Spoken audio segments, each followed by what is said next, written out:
Welcome everybody back to another episode of A Shot of Brandi. And guys, I just want to take a minute to thank you for watching my show. I was also at multiple signings, and at every single one of those, people were jazzed about this show.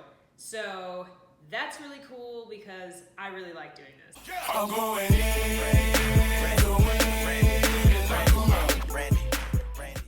Today we're cooking with red wine. I'm gonna have to let you know something surprising. I don't like red wine, not at all. We are going to be doing a dessert with red wine, and we're gonna do the quick, easy hack route, which can I tell you is fantastic because this is all in week, which means I have no life. I'm trying to get 100 million things done to make sure that all in is a wonderful success, which we all know it's going to be.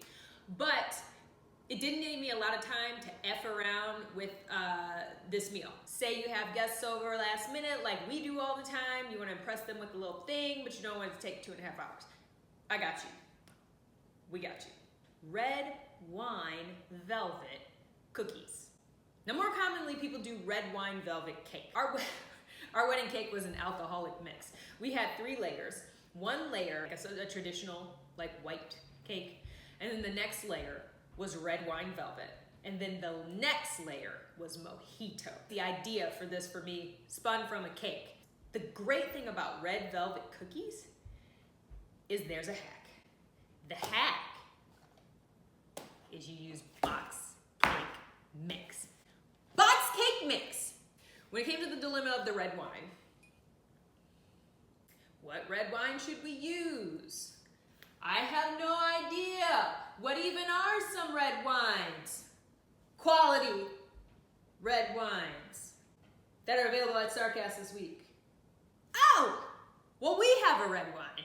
It's the American Nightmare red wine. Knocking Point, collab. There's also the Dream, which is sparkling. This is actually a delicious red wine. Staying in true fashion to Shot of Brandi, we're gonna use it multiple ways. Now, I actually do like this red. It's got a nice flavor to it, and yeah, it's not like thick, it's not blood. Like, I'm not a vampire. But this is actually damn good. I really like red sangria. So when there's more time, I'm gonna hook you up on a little sangria. This can stand alone. I don't need my fruits to make this work. Okay. So, now that we got our day drinking underway, any cake mix box will do. You're gonna need eggs.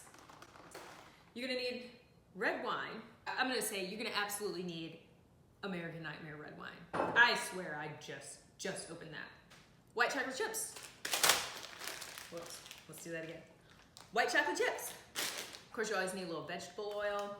We're going to want to make the original cake mix from this box, which means what up, y'all? We're gonna look who American it is. Nightmare. It's the American Nightmare. Hey, what do you know about this wine? That's the American Nightmare wine, Knocking Point Winery in Walla Walla, Washington. This was a collaboration between myself, them, Stephen and Mel. There's a little description on the back. What kind of wine is it? It's a GSM.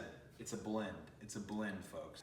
At Starcast, they also have the Dream wine, which is a sparkling wine because it wasn't made in France, so you can't call it champagne, but it's a champagne. Get it?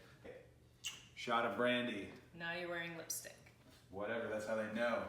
That's how they know I'm taken, right? We're going to have to preheat the oven, and we're going to do 350. We're cooking with gas. Not really. No, literally. Baking. Also, my makeup looks really great, right? Shout out to my friend Ruthie Lamb, who did my face, and Keidra Parker, who did my hair. Did they do it for Shot of Brandi? Hell no. They did it because I was filming something today for a TV show that I'm very into. So, more on that later.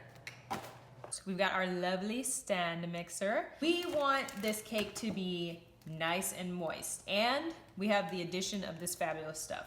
So, we are going to do a 1/4 cup of vegetable oil and a 1/4 cup of wine. Did you guys see that that spot monkey spot I did where nobody caught me when I jumped off the top rope? Yeah, that's how I kind of judge my luck it's non-existent. Let's get some egg action going. Boom, there's one. Bang, there's two. Make sure you don't get any shell in that, because that's what amateurs do. This is a half cup. I'm gonna fill it halfway, maybe a little bit more than halfway, with some vegetable oil. Go about halfway. Because we ain't trying to get drunk off this cake. We're just trying to give it that extra flavor. Let's put the sucker in the stand mixer and be lazy and watch it do its magic. Let's just get it mixed through. We won't go too crazy. Listen to that sound. It's a beautiful sound. Seems good to me. Yes, very good. So now that we've got this beautiful red dough going, two essential things we need to do. We need to stir in our chocolate chips. In this case, I'm doing the white chocolate chips, so we'll do that. And then we need to refrigerate it for about 45 minutes. That is important because remember, this is not a cake that we're doing. We are doing cookies. So they have to have the actual cookie dough consistency.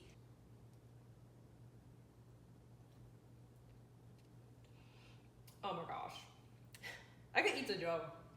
When all else fails, just get in there. Enter. So, I'm not gonna go too nuts with it. I'm gonna do half of it. Okay. Ooh, what a coincidence.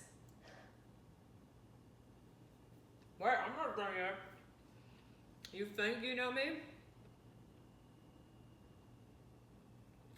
Well, now you do. I mean, if I'm being honest, and I have no filter, so I can't help it. Kind of looks like blood and bones right now. I really shouldn't be grossing my audience out. I should be appetizing you. So grab some wine. Everything looks better and more appetizing in taste with the wine. I really do like the red. This red. None of that other stuff. I don't know what we're gonna do in Napa. I did talk to this one company in Napa that trolled me on Instagram.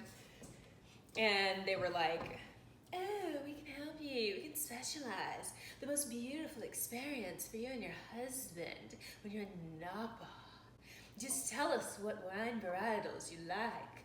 And I was like, Prosecco, baby! And they were like, oh, we can't help you. Prosecco is wine. It's allowed. If you're gonna be snobby to me, I'm not giving you no money. Find me my white wine in Napa.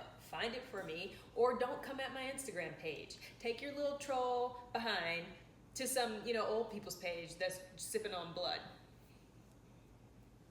This is ready to go in the fridge. So we're gonna cover it, we're gonna put it in the fridge, and we're gonna taste it too.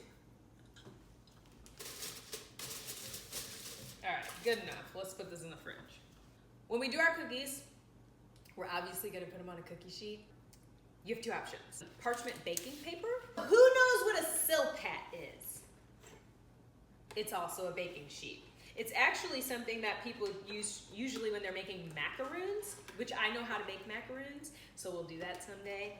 I'm gonna use a silpat on one, and then I'm gonna use the parchment paper on the other one, and we'll see, if it makes any difference or not. I don't think it will. Maybe red wine gets you drunk faster.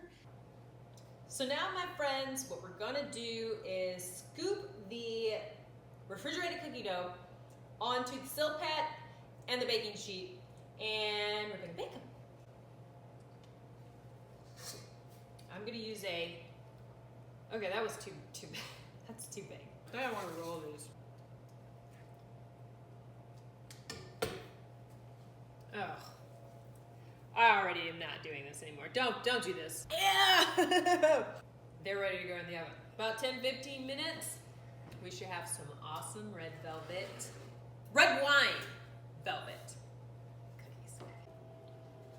Fresh out of the oven, here are my masterpieces. Monty, what do you think about the red wine velvet cookies? Moist and delicious? You stud.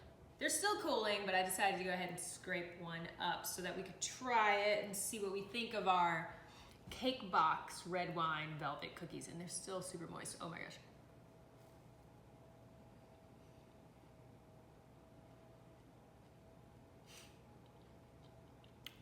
Damn. Ah. Oh man. Super moist and gooey in the middle.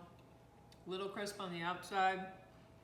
I would never know that these were cake mix box cookies. Never. The lesson here, sometimes the easy way is the best way. And you don't have to tell anyone. And then drink some wine. That's it. I owe this to you. So I'll give this a shot. Ugh.